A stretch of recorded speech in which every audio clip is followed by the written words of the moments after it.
Coming up next, we're talking about Miss Marvel. Hey, comic enthusiasts and pop culture lovers, I'm Ashley. Sup, nerds? I'm Ryan, and together we are Couple of Nerds. Sup, nerds? So today we're going to be talking about something awesome. So we are all about superheroes. We love them a lot. And I know that a lot of other nerds have always been wanting to be superheroes themselves. I mean, Ryan and I always want to be superheroes. We even play as superheroes in a D&D game that we have. Yes. And there is actually a hero in the Marvel Universe who is actually kind of like that. She is also a huge nerd. And that would be Miss Marvel. Yeah, she even cosplays like we do. Yes. And on top of that, the actress who actually plays her has actually cosplayed as Miss Marvel before she actually played the part on TV. That's so cool. Which is really, really cool. And on top of that, she is she loves the comics. She loves comic books. She loves superheroes. She is a huge nerd, just like we are. And I think that's amazing. That's just something that's really kind of cool. So, I know that you really loved the Miss Marvel TV show. I did. In fact, I'm not Muslim, but I did grow up in a very Muslim neighborhood back in Toronto. And so I can almost kind of relate, or at least I know that the friends that I have back there, they can relate, because it is, even though it takes place in New Jersey instead of Toronto, it's still very familiar to me, like all this whole culture.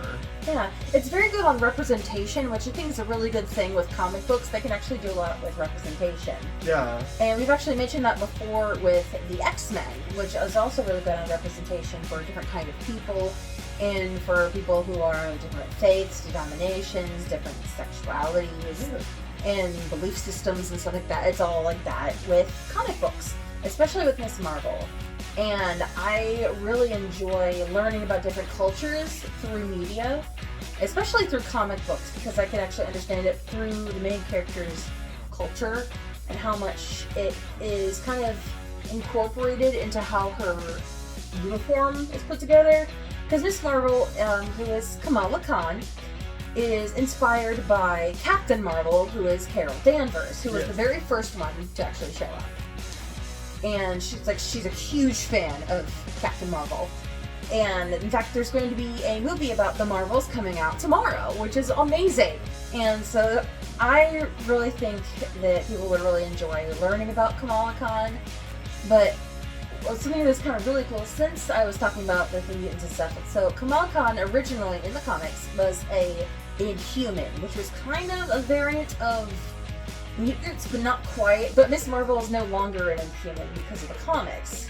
In the comics, she is now a mutant because she was actually killed off and then brought to Krakoa, which is a living island, which is where all the mutants live at the moment. Mm-hmm. And so she was brought back to life as a mutant, because in the Miss Marvel show, as a spoiler, they reveal that she is actually a mutant. And when they did that, they actually even played the X-Men theme a little bit. It's like, I was like, oh! I started freaking out and screaming, because I'm a huge X-Men fan.